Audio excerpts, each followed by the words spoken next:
I'm joined by Magnus Carlsen. He's just defeated Gukesh in the first of their two games.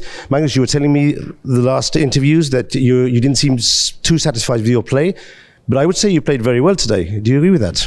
Yeah, I felt really good before the game. I was in a fighting mood for sure, and thus I was really happy with his choice of opening, going to bishop f4. I thought, well, how can I get my setups here? And so I decided to play this move b6 because, well, I didn't know any theory, but I realized that like the only way to try and punish it is knight c3, bishop b7, and I thought, let's go from there. It doesn't, like, intuitively it doesn't look too too bad, and certainly very playable. Then he made this decision to go for the endgame, which I think was quite all right. But I was pretty happy with that as well, since there was certainly some imbalance in the position, and it didn't feel like I was in any particular danger. I think later on he probably made a decent choice, trying to exchange pieces. I also thought like he could have played more enterprisingly there, but I thought I was still fine.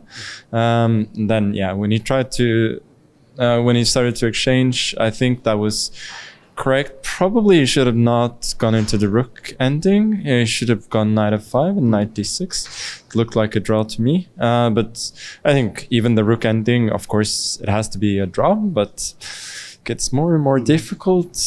And there was a key moment I wanted to ask you about in the rook ending. After 8x b5, 8x b5, there's a moment when instead of rook a2, which may have been the decisive mistake, computer was suggesting c4, which on the paper looks bad because you check on g3 and you win the pawn, but it seems to hold that endgame with the rook on b3 afterwards. Did you see that idea, or did you just... Yeah, I thought it was his best chance because I'd seen rook a2, rook g5, which I was really happy with, keeping everything together and keeping him passive, and I thought then I would win.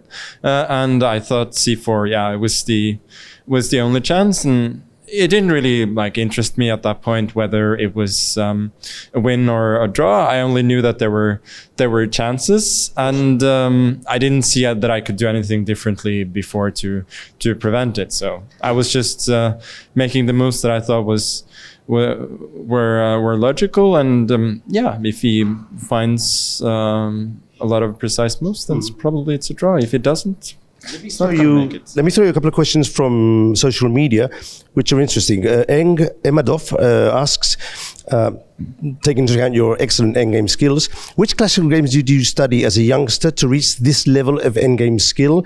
Or in general, how did you study for endgames? I think for me it's just talent and practice, really.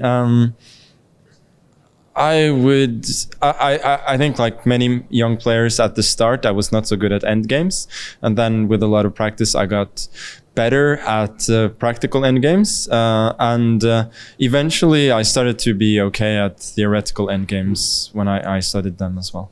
My last question, Isumi Sai wants to ask you, after your last match with Ivanchuk, can you imagine yourself on the board with that age? In competitive tournaments? I can no, I mean, I don't, it's hard for me to see a world where I don't want to play at all, whether that just be casually online or tournament here and there. I don't know, but I think I'll be playing some chess. Whether I'll be playing in the World Cup, that would be extremely unlikely. Okay. Cheers. Thank you.